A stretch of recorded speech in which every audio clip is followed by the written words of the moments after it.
All right, ladies and gentlemen, welcome back to the channel. We are less than 24 hours away from the Seattle Seahawks making or breaking their season. And the reason is Seattle's sitting here at 7-5. They have won their last 3 football games, and they take on the Arizona Cardinals tomorrow on the road.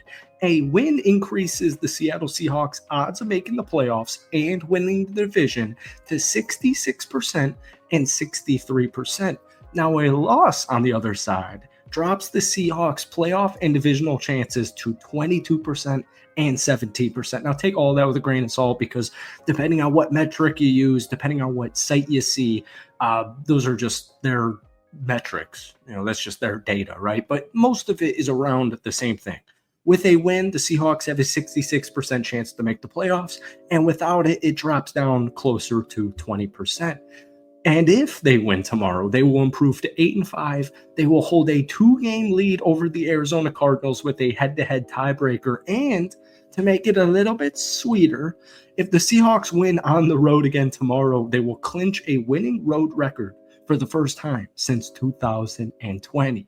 So, folks, welcome back to the channel. We're talking about the Seattle Seahawks in tonight's video because you guys are 7-5, man. You're 7-5. Get hyped. You're leading the NFC West. I don't want to see anything about, we need to draft a quarterback because Geno's not the future. We need to sign or trade for a quarterback because Geno's not the future. I don't care about the future because the Seattle Seahawks are 7-5 and leading the NFC West. Just get that through your brain. I've been making Seahawks videos for like 2 years now, and typically, if you say a statement like that, the Seahawks are winning the division, it's usually within the first month of the year, all right? Welcome back to the channel. Obviously, let me take my Zen out. Obviously, we are talking about the Seattle Seahawks, but as always, hit that like button, hit that sub button for daily NFL content. Post a ton of Seahawks videos throughout the week. Love you guys as always. If we try and get this one to 200 likes, that would mean the absolute world to me. So, the number one thing is defense right now, and I do want to talk about Ken Walker, Zach Charbonnet, and the running game because I just learned that Ken Walker is not playing tomorrow.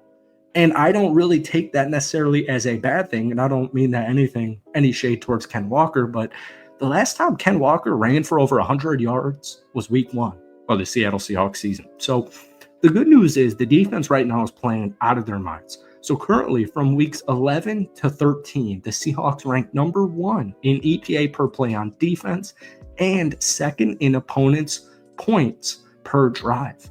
This is now back-to-back weeks where you guys have had an NFC Player of the Week. 2 weeks ago, it was Kobe Bryant. And no, this isn't a Los Angeles Lakers video from 10 years ago. We're talking about the Seattle Seahawks. And last week was obviously Leonard Williams with the somebody commented this, the thick six. I absolutely love that. I can't believe that's a thing. But the defense is going to have to show up, all right, regardless.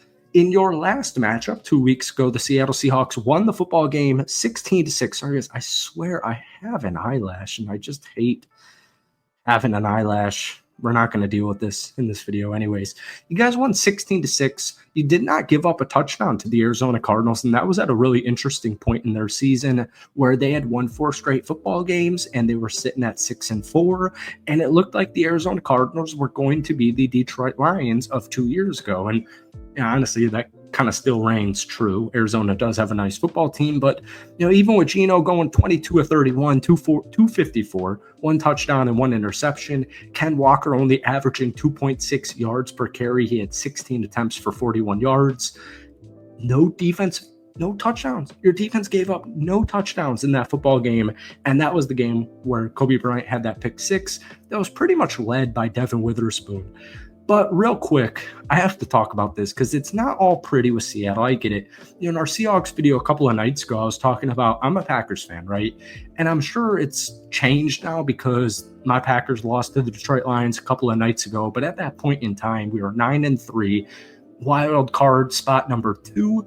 And we were slated to play the Seattle Seahawks on the road. And just being a Packers fan, that's the last thing I want to do is first off, go to Seattle. Second off, in the playoffs, I do not ever want to go to Seattle in the playoffs, regardless of the Aaron Rodgers, Brandon Bostic BS, the Golden Tate interim refs. I've been scarred from Seattle one too many times. But the point is, That might not ring true anymore. I think it still does, but nonetheless, even if you're a Seahawks fan watching this video and you're like, why are you scared? Why do you not want to play the Seattle Seahawks? I'll tell you from an outsider standpoint, I do not want to play the Seattle Seahawks. All right. Now, there is going to be no Ken Walker in tomorrow's game, and I don't necessarily think that's a bad thing because the offensive line's not meshing. That means the running back room isn't meshing. And the offense hasn't scored over 20 points since the Week 7 win against the Atlanta Falcons. Over the last 3 games, the offense has a 10.9% sack rate. That's 30th in the NFL. They're one of the worst teams in the league by rush success rate, first downs per attempt when needing 1 yard on 3rd or 4th down conversion. So Charbonnet's going to have to step up. Geno's going to have to step up. Everybody's going to have to step up. I know Arizona's kind of on this not necessarily losing streak right now. I guess they are, but Arizona's still a good young team. They still have a nice defense. I think it's very underrated, but Charbonnet really intrigues me. And if you go back to earlier this season, Walker missed the 2nd game of the year and the 3rd game of the year with an oblique injury. He had that at the end of the game in Week 1 against the Denver Broncos. So enter Zach Charbonnet. He has 4 career starts. He's ran on 65 carries for 236 yards, along with 3 touchdowns. His best ever game in the NFL came in Week 3 against the Miami Dolphins, where he put up 91 yards on 18 carries, and he also had 2 touchdowns.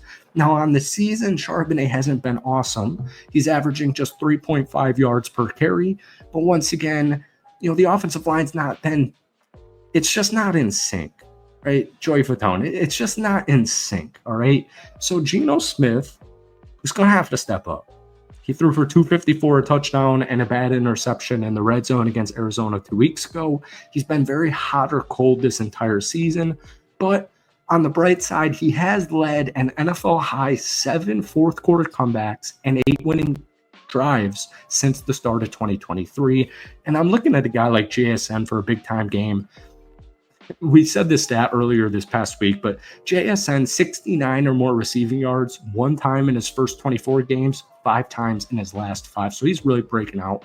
One thing I do want to say really quickly is the special teams. So in the first half in Sunday's game against the New York Jets, you lost a couple of fumbles on kickoff returns. And they gave up a 99-yard kickoff return for a touchdown. They also gave up a 45-yard return and also had a PAT blocked. Now, it's not that bad because up until that game, the Seahawks were allowing an NFL low 23.5 yards per kickoff return. Also on the other side, the receiving side, D. Williams, no longer a part of Seattle. Chenault, no longer a part of Seattle. But it's just, you're currently ranked 21st in efficiency rankings. And I'm looking at a guy like Kenny McIntosh. I'm really hoping he's returning these kicks on Sunday's game. That's it for me. I got a little road trip to take, so I hope you guys enjoyed it. Hit that like button, hit that sub button for daily NFL content. But guys, most importantly, especially my Seahawks fans, give me a game prediction down below, and hopefully we'll see you late tomorrow night with a victory recap. Peace.